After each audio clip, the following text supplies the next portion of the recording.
Lagi di Netizen News pemirsa, Tontowi Ahmad dan Liliana Natsir atau Owi Butet sukses kembali merebut gelar juara di Hong Kong Open Super Series ke 2016. Dan hasil ini dipastikan Tontowi Liliana usai mengalahkan rekannya sesama Indonesia. Jadi All Indonesian Final ya. Ada Pravin Jordan dan juga Debbie Susanto. Dan mereka langsung menang 2 game langsung straight set 21-19 dan 21-17. Coba kita tanya kepada kreator dari ganda campuran juara Indonesia, Richard Mainaki, yang sudah bergabung bersama kita di Skype. Selamat siang Mas Richard. Ya, selamat siang Mbak Vidya. Ini tahun 2016 berarti sudah berapa Super Series yang ganda campuran andalan Indonesia ini menangkan, Mas Richard? Terakhir yang itu kan juara Olimpiade ya, medali emas. Ya. Jadi untuk terakhir ini udah dua Prima Super Series 1 dan Super Series 1. Jadi udah 2. Jadi sudah 2 ya? Iya. Baik, dan ini berarti mengantarkan mereka ada di peringkat berapa WBF?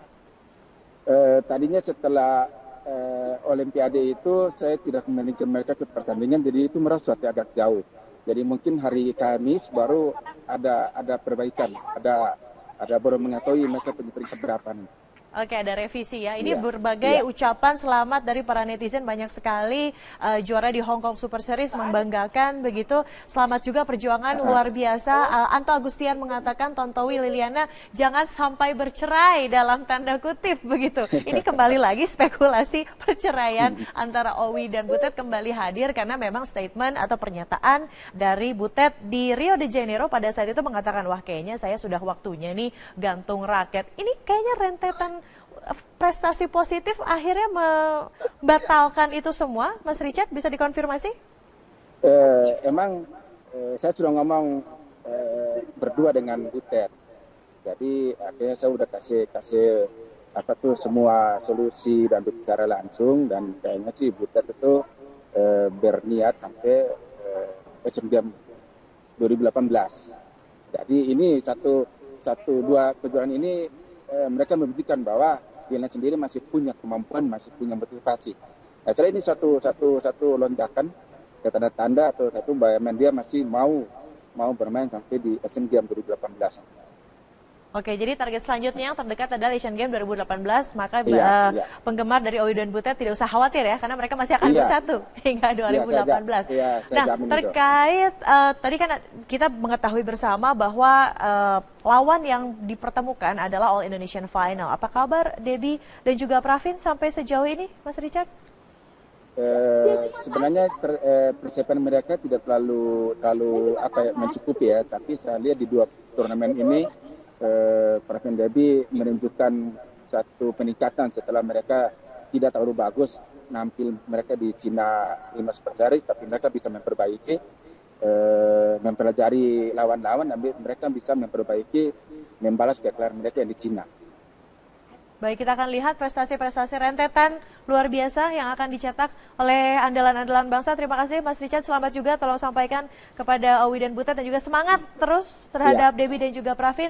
Ada Mas Richard di DPR ya, di bawah pohon rindang di sana. Terima kasih sudah bergabung bersama kami di Netizen News. Dan pemirsa selalu saksikan Netizen News setiap hari Senin hingga Jumat pukul 13.05 waktu Indonesia Barat. Tapi sebelumnya kita akan mengintip Google Doodle yang sangat Indonesia sekali terkait ulang tahun Pak Raden. Ini dia, selamat ulang tahun Pak Raden. Begitu diapresiasinya Pak Raden yang menjadi bagian dari budaya Indonesia.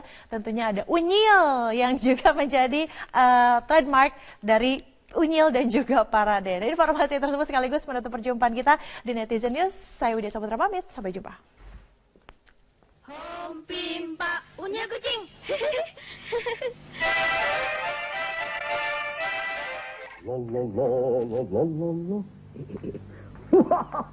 Woi, lah, Bapak senang sekali loh, Nak. Wah, Nak Unyil sudah siap. Wah, semuanya datang tepat pada waktunya di tempat latihan. Teh, alangkah sedapnya. Seandainya pagi-pagi kita bisa minum kopi ya, Be. Ya tentu saja, Gah. Calon Gubernur DKI Jakarta nomor urut 2 Basuki Cahayapurnama atau Ahok berjanji memperbaiki cara bicara. Hal ini disampaikan Ahok di Rumah Pemenangan Lembang, Jakarta Pusat. Dalam sambutannya, Ahok menyampaikan sejumlah program kerja diantaranya dalam bidang pendidikan, kesehatan, dan transportasi. Ahok juga menambahkan dirinya berjanji akan belajar lebih mengenai sopan santun. Hal ini disampaikan Ahok menanggapi banyaknya warga yang menganggap Ahok tidak santun dalam bertutur. Ahok mengakui kebiasaan berbicaranya yang tegas dan terkesan keras selama ini hanya karena disebabkan perbedaan budaya saja. Kita harus sopan, ketemu saudara perempuan yang masih bayangin seperti saudara perempuan kita, lihat anak lebih muda ya kayak anak. Saya kira kalau buat maling ya nggak ada santun-santun, dia juga nggak santun kok. Tapi nggak apa-apa, saya sudah berjanji memperbaiki cara ngomong. Budaya itu beda. Calon Wakil Gubernur DKI Jakarta nomor urut 2 Jarod Saiful Hidayat mengapresiasi dukungan Forum Pemuda NTT DKI Jakarta. Apresiasi itu disampaikan Jarod dalam sambutannya di Rumah Pemenangan Lembang, Jakarta Pusat. Usai Ketua Forum Pemuda NTT membacakan deklarasi dukungannya, Jarod memberikan sedikit sambutan. Jarod mengungkapkan dukungan Forum Pemuda NTT DKI Jakarta merupakan dukungan yang tulus dan bukan karena dibayar. Jarod juga menghimbau ke seluruh pendukung agar memilih pemimpin bukan berdasar atas suku, agama, atau golongan tertentu, melainkan berdasar kinerja dalam membangun Jakarta.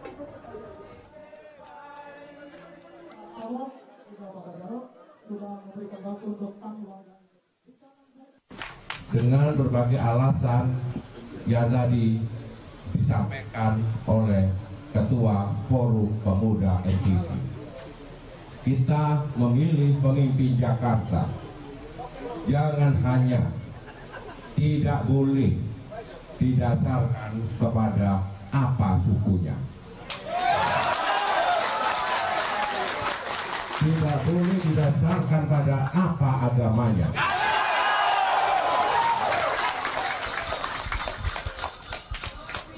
tidak boleh didasarkan apa golongannya.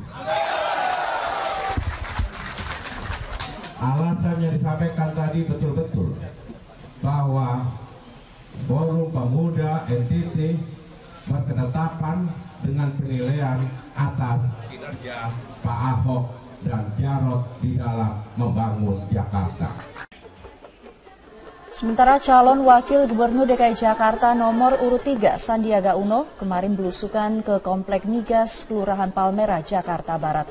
Sandi mendengarkan segala keluhan warga soal daerah tempat tinggal yang banjir sejak 3 tahun terakhir karena dibangunnya universitas swasta. Sandi berjanji akan mengkaji ulang tata ruang di kawasan Palmerah agar warga terbebas dari banjir.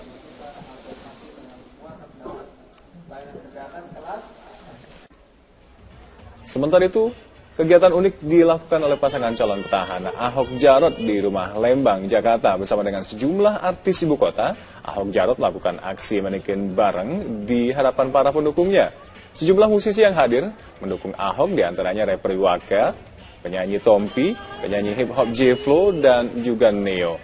Selain aksi manekin dan menyanyi bersama, Ahok Jarot juga terus menerima pengaduan dari warga yang datang ke Rumah Lembang ini. Kita beralih ke informasi calon wakil Bupati Bekasi yang juga musisi Ahmad Dhani mengunjungi pimpinan DPR Fadlizon pada siang hari ini. Pertemuan ini untuk membahas kasus penghinaan yang menjadikannya sebagai terlapor. Sementara itu Polda Metro Jaya melakukan pemanggilan kedua terhadap para saksi.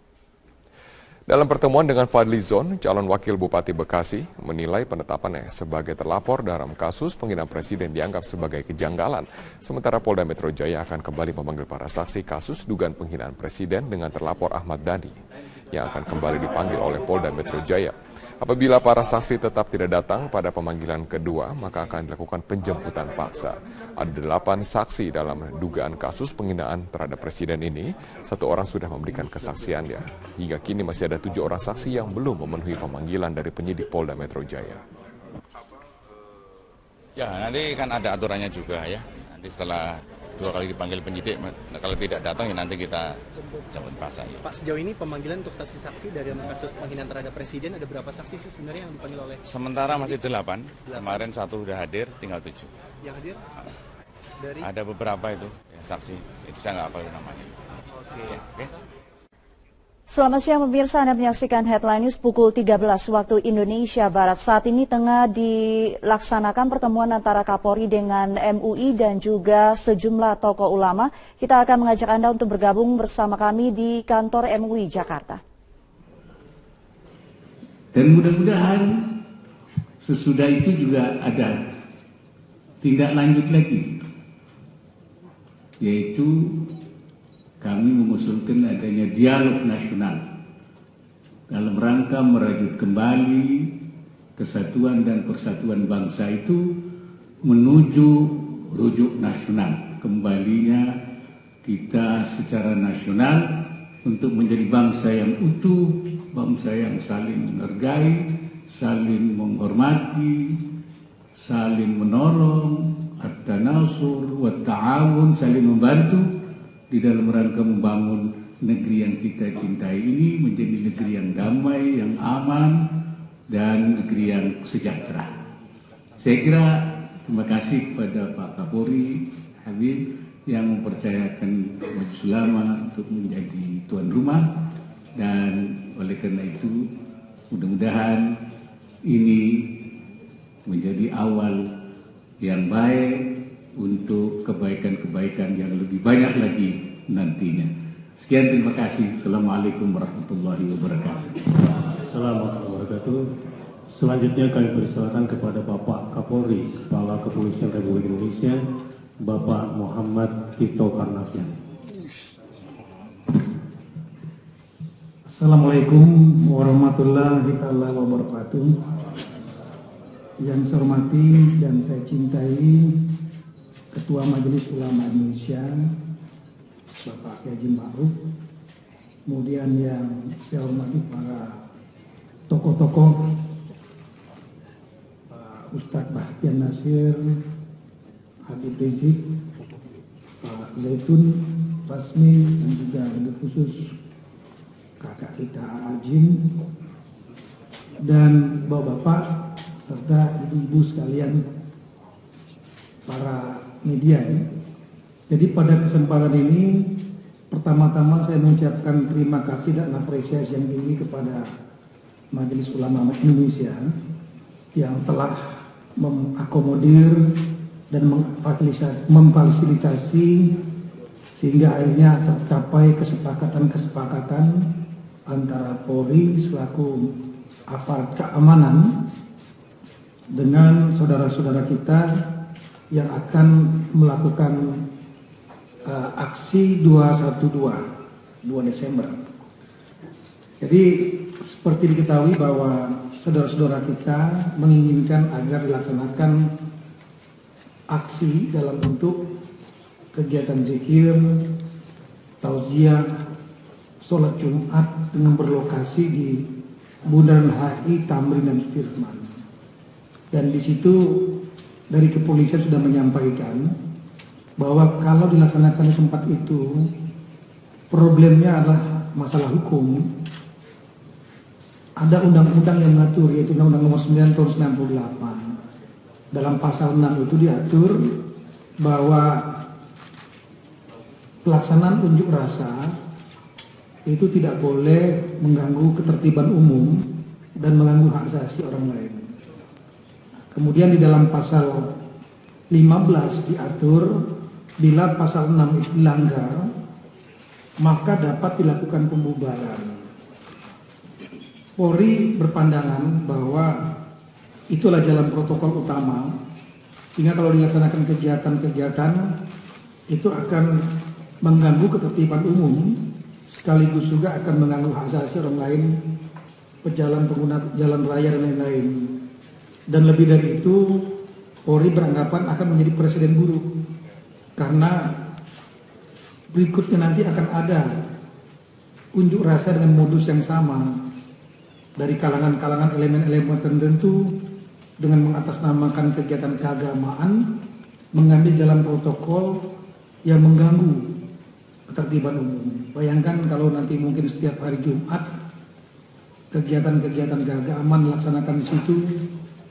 Dan saya sudah menyampaikan bukan hanya di Jakarta, tapi juga di daerah-daerah lain, kota-kota besar, di seluruh Indonesia, di Bandung, di daerah-daerah yang padat, kemudian atas nama kegiatan keagamaan ditutup jalannya di sana. Itu akan mengganggu tertiban umum. Bahkan saya pernah menyampaikan, saya pernah jadi Kapolda di Papua, jalan yang menghubungkan antara Jayapura dan Sentani cuma satu. Kalau jalan itu ditutup, dibuat kegiatan keagamaan, KKR misalnya, atas nama kegiatan keagamaan 1.000 orang saja itu sudah lumpuh tuh kota. Sehingga akan mengganggu semua. Seluruh ormas Islam dan tokoh agama Kabupaten Demak, Jawa Tengah sepakat untuk tidak akan hadir mengikuti unjuk rasa 2 Desember mendatang. Mereka menyerahkan sepenuhnya proses hukum kasus dugaan penodaan agama oleh Ahok kepada pihak kepolisian. Kesepakatan ini disampaikan saat gelar apel konsolidasi mengawal kebinekaan di lapangan Alun-Alun 6 Kabupaten Demak, Jawa Tengah. Kegiatan ini dihadiri Pemda, Polri, dan